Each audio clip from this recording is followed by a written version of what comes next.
Halo kultivator junior, selamat datang di dunia novel. Mari kita lanjutkan kultivasi martial god Asura. Bab 6712, apakah aku sedang bermimpi? Jie Tianran segera menanyakan situasi Chu Feng. Itu karena segala sesuatunya berkembang ke arah yang paling dia takuti. Zaman para dewa kebetulan tiba di tempat ini dan menghentikan pergerakan mereka. Sekalipun tidak ada hubungannya dengan Chu Feng, hal itu pasti terkait dengan fenomena aneh tersebut. Jika tidak, maka tidak mungkin untuk menjelaskannya. Melalui pedang kunci di tubuh Chu Feng, dia dapat memperkirakan secara kasar bahwa Chu Feng masih berada di langit berbintang ini. Namun, dia sama sekali tidak bisa melihat Chu Feng. Jie Tianran, kamu tidak peduli dengan kematian begitu banyak bawahanmu, tetapi mereka malah peduli pada Chu Feng. Sepertinya anak buahmu tidak berarti apa-apa bagimu. Kata-kata Bai Li Sukong benar-benar mencerminkan perasaannya. Meskipun wajah Jie Tianran menunjukkan kemarahan, namun tidak menunjukkan kesedihan, kemarahannya bukan berasal dari kematian orang-orang itu, melainkan dari pengkhianatan Bai Li Sukong. Bai Li Sukong, jadi selama ini kau memanfaatkan aku? Jie Tianran bertanya. Ini hanyalah eksploitasi timbal balik, bukankah kamu juga begitu? Bai Li Sukong balik bertanya. Oh. Jie Tianran tersenyum dingin, ambisimu cukup besar, tapi aku khawatir kau tidak akan mampu mewujudkannya. Begitu selesai berbicara, Jie Tianran mulai melakukan gerakan segel tangan.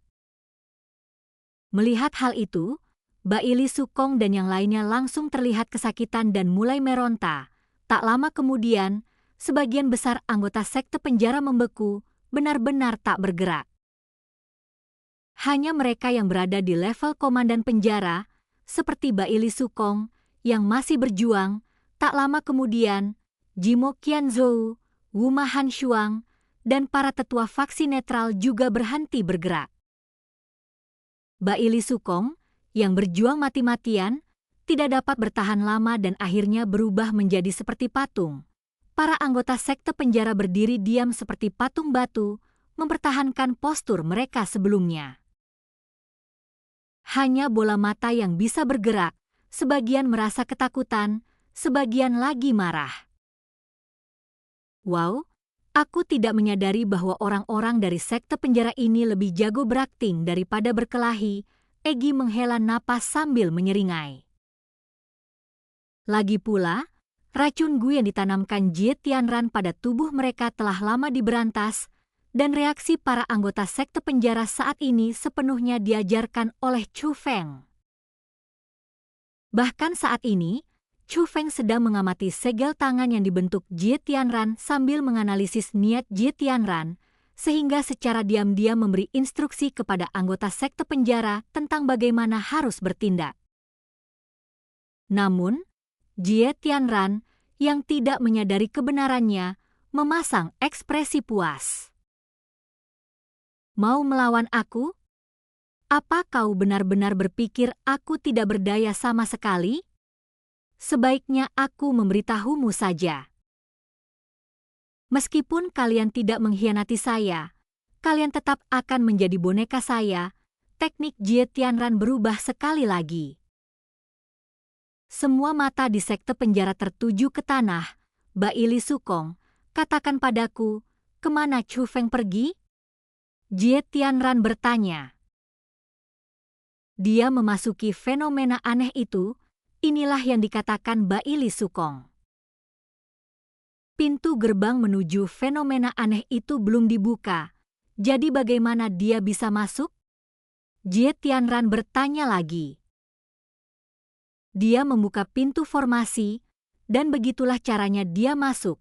Letaknya tepat di sana. Bai Li Sukong menunjuk ke suatu tempat tidak jauh di depan. Tentu saja, ini adalah sesuatu yang telah diceritakan Chu Feng kepadanya, karena Chu Feng merasa bahwa Jie Tianran adalah orang yang sangat mencurigakan. Kata-kata pertamanya adalah pertanyaan tentang keberadaan Chu Feng yang menegaskan kekhawatirannya terhadap Chu Feng.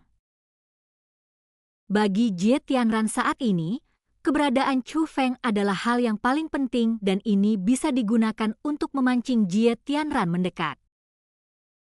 Benar saja, saat itu, Jie Tianran yang yakin dengan teknik racun Gu sama sekali tidak meragukan kata-kata Baili Sukong. Jie Tianran telah meninggalkan zaman para dewa, karena lokasi di mana zaman para dewa berakhir masih agak jauh dari langit berbintang ini.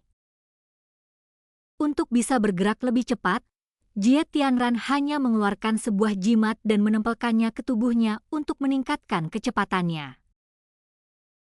Pada saat yang sama, karena dia mengerahkan seluruh kekuatannya untuk melakukan perjalanan, tingkat kultivasinya juga meningkat.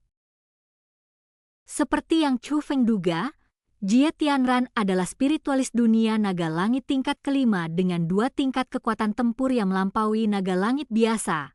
Itulah sebabnya dia setara dengan spiritualis dunia naga langit tingkat ketujuh.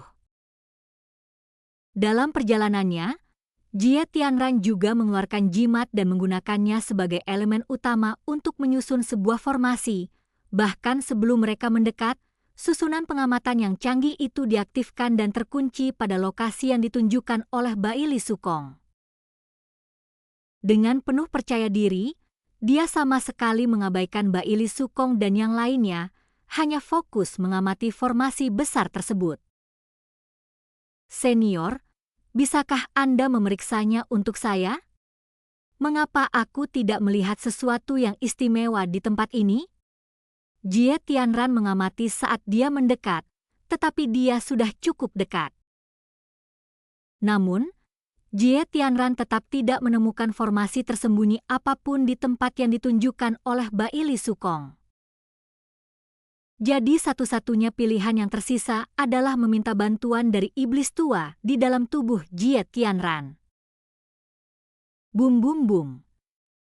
Namun, pada saat itu, aura merah darah yang luas, seperti samudera tak terbatas, langsung menyelimuti alam tersebut. Ini adalah formasi yang dibentuk oleh pasukan sekte penjara. Formasi itu berbentuk seperti kepala, dan sekarang mulutnya terbuka lebar, memancarkan aura merah darah yang kuat.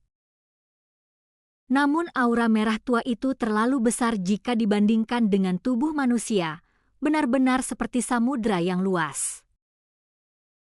Formasi pengamatan yang dibangun oleh Jie Tianran sangat rentan terhadap kekuatan ini dan hancur dalam sekejap.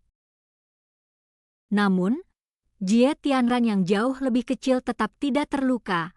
Ternyata banyak sekali jimat muncul di sekelilingnya, berputar dan membentuk penghalang pertahanan. Tindakan penyelamatan nyawa? Iblis tua ini memang tidak mudah diajak berurusan. Melihat hal ini, Chu Feng tidak terkejut, tetapi tetap merasa menyesal. Serangan mendadak terhadap formasi besar sekte penjara tersebut merupakan sebuah keberhasilan besar. Namun, metode pertahanan Jie Tianran juga sangat tangguh. Dengan lambaian lengan bajunya, Jie Tianran melepaskan gelombang kekuatan penghalang besar yang menghancurkan aura merah tua yang menyelimutinya. Pada saat ini, retakan mulai muncul di jimat pelindung yang mengelilingi Jie Tianran. Jie Tianran mengeluarkan sebuah token bulat dari dadanya. Token tersebut memancarkan aura kuno, dan rune yang terukir di atasnya persis sama dengan rune yang ada di sekitar tubuh. Namun, token tersebut seperti halnya penghalang pertahanan yang mengelilingi Jie Tianran, kini dipenuhi retakan dan seperti yang Chu Feng duga, ini adalah cara Jie Tianran untuk melindungi dirinya sendiri.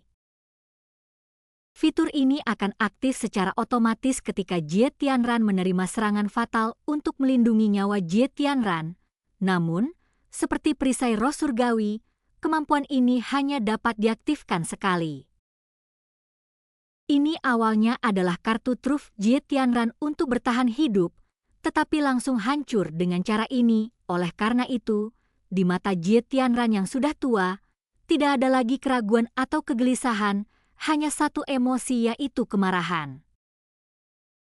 Dalam amarahnya yang meluap-luap, rambutnya berkibar liar, niat membunuhnya melambung tinggi, dan bahkan langit berbintang di sekitarnya pun terdistorsi karenanya. Seolah-olah dewa kematian telah turun ke dunia, kau telah menyembuhkan racunku. Jie Tianran menatap Baili Sukong, mengucapkan setiap kata dengan gigi terkatup rapat. Namun, menghadapi tatapan membunuh Jie Tianran, Baili Sukong dan pasukan sekte penjara sama sekali tidak takut. Sebaliknya, mereka juga dipenuhi dengan niat membunuh. Jie Tianran, aku juga akan mengatakan yang sebenarnya padamu. Alasan kami membunuh orang-orang di Istana Suci Tujuh Alam bukanlah karena sekte penjara kami melanggar janji. Tapi itu adalah sesuatu yang harus dilakukan oleh sekte penjara saya, karena orang yang selama ini kau rencanakan untuk disingkirkan adalah tuan muda dari sekte penjara. Setelah mendengar kata-kata Baili Sukong, Jie Tianran, yang sebelumnya dipenuhi niat membunuh dan menyerupai dewa kematian, tiba-tiba memiliki pandangan yang jernih. Dia sadar tetapi tidak sepenuhnya sadar karena dia merasa tidak percaya dan ragu apakah dia salah dengar. Lalu dia bertanya, "Apa yang baru saja kau katakan? Siapakah yang kau sebut tuan mudamu?" Chu Feng adalah tuan muda dari sekte penjara saya. Baili Sukong menyatakan hal ini dengan jelas. Pada saat itu, tatapan Jie Tianran bergeser, dan tidak ada yang tahu apa yang dipikirkannya, tetapi dari ekspresinya, jelas bahwa dia telah mengalami guncangan hebat. Apa yang dia katakan selanjutnya semakin memperkuat hal ini. Apakah aku sedang bermimpi? Dan kultivasi kita pun berakhir.